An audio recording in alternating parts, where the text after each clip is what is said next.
Assalamualaikum warahmatullahi wabarakatuh. Halo teman-teman semua, selamat datang di YouTube channel saya, Gaisa Minadila. Saya di sini akan menjelaskan sedikit tentang sel tumbuhan.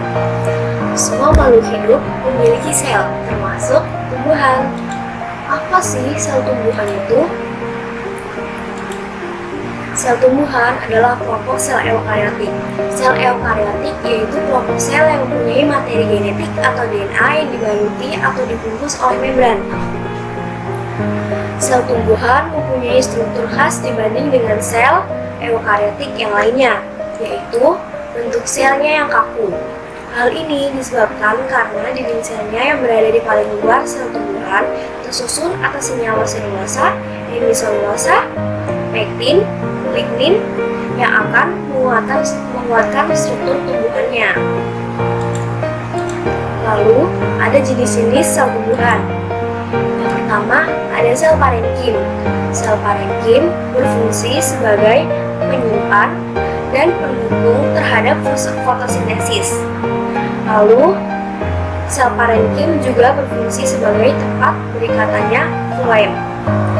Lalu dinding selnya tipis dan permeabel yang memungkinkan pengangkutan molekul kecil di dalam selnya. Yang kedua ada sel parenkim. Sel parenkim kandungan utama dinding selnya adalah pektin dan hemiselulosa. Lalu dinding selnya tidak mengandung lignin sehingga kaku. Yang ketiga ada sel sklerenkim. Lalu ada sel xilem. Yang kelima ada sel floem.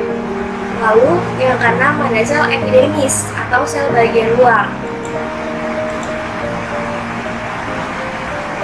Lalu ada ciri atau karakteristik sel tumbuhan. Sel tumbuhan memiliki ciri atau karakteristik selnya masing-masing.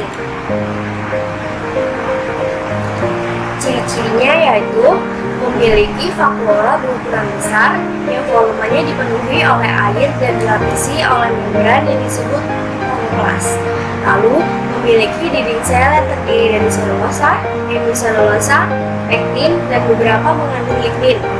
Lalu ada plastida yang terdiri dari kloroplas, kromoplas, dan leukoplas. Struktur bagian dan fungsi sel tumbuhan. Sel tumbuhan memiliki struktur bagian dan fungsinya masing-masing.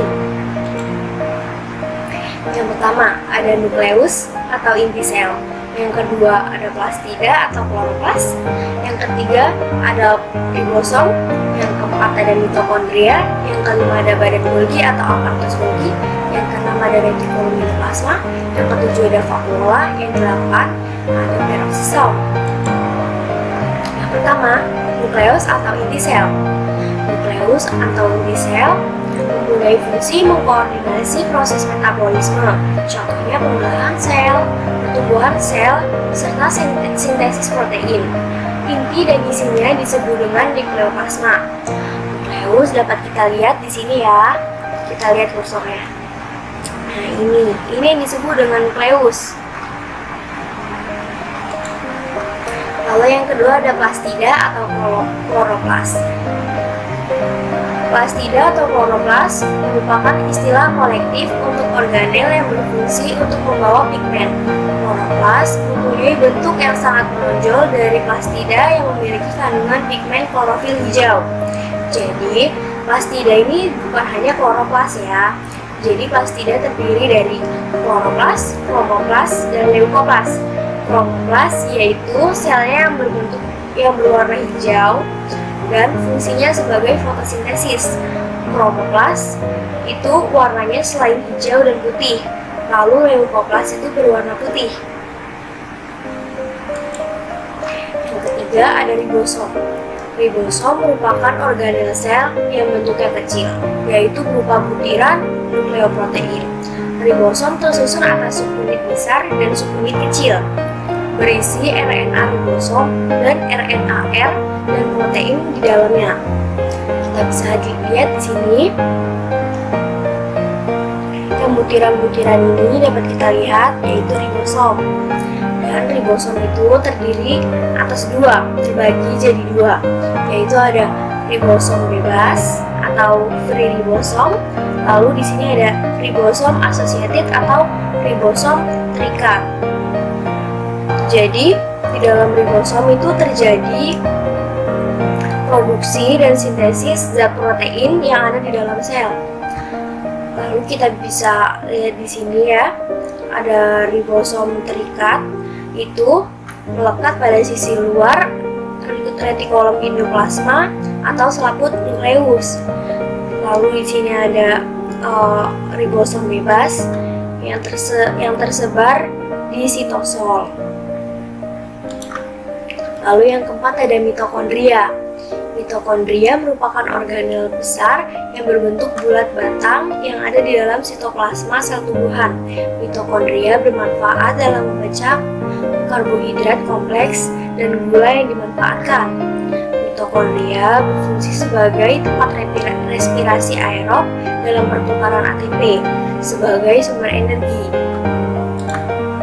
Lalu yang kelima ada badan Golgi atau aparatus Golgi. Badan Golgi atau aparatus Golgi terdiri dari kumpulan vesikel pipi yang memiliki bentuk sisterne atau berkelok-kelok atau berbentuk kantong pipi. Badan Golgi yang terletak di dalam sel tumbuhan disebut diktiostom. Keberadaannya kebanyakan ditemui di dekat membran plasma atau membran sel. Dapat kita lihat di sini badan Golgi bentuknya berkelok-kelok ya. Lalu badan Golgi berfungsi mengangkat zat kimia di dalam dan keluar dari sel setelah retikulum endoplasma mensintesis protein dan lemak. Badan Golgi merubah dan mempersiapkannya untuk mengekspor keluar sel. Lalu yang keenam ada retikulum endoplasma. Retikulum endoplasma merupakan organel penghubung antara inti atau nukleus dengan sitoplasma di dalam sel tumbuhan. Pada dasarnya, itu merupakan jaringan interkoneksi. Retikulum endoplasma mempunyai kantong yang berbelit-belit. Ada dua macam retikulum endoplasma, yaitu retikulum endoplasma kasar dan retikulum endoplasma halus. Kita dapat lihat di sini ya, ada dua. Yang pertama retikulum endoplasma kasar. Bagian ini menunjukkan retikulum endoplasma kasar. Dan retikulum endoplasma kasar ini ditempeli oleh ribosom. Di dalam retikulum endoplasma ini terdapat ribosom. Lalu yang kedua ada retikulum endoplasma halus. Kita bisa lihat di sini karena bentuknya lebih halus ya daripada retikulum endoplasma kasar. Dan retikulum endoplasma ini berfungsi sebagai pengangkut sintesis lemak dan steroid, tempat menyimpan fosfolipid, steroid, glikolipid, lalu menjalankan detoksifikasi racun. Detoksifikasi racun yaitu menghilangkan racun atau membasminya. Yang ketujuh ada vakuola. Vakuola berfungsi sebagai tempat penyimpanan cadangan makanan seperti amilum dan glukosa.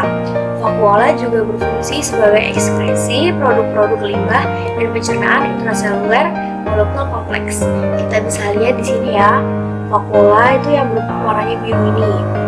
Dia bentuknya lebih besar karena dia itu menyimpan cadangan makanan bagi sel. Yang kedelapan atau yang terakhir, peroksisom. Peroksisom merupakan organel sitoplasma dari sel tumbuhan yang mempunyai kandungan enzim oksidatif tertentu. Enzim itu digunakan dalam pemecahan metabolisme asam lemak menjadi gula sederhana. Fungsi peroksisom ialah memecah asam lemak menjadi gula dan membantu kloroplas dalam proses fotorespirasi. Nah, ini bagian-bagian dari peroksisom. Ini dan bentuknya. Selesai sudah penjelasan dari saya tentang sel tumbuhan. Semoga materi yang saya sampaikan dapat bermanfaat, dan lebih kurangnya saya mohon maaf. Saya akhiri, wabillahi taufiq wal hidayah. Wassalamualaikum warahmatullahi wabarakatuh.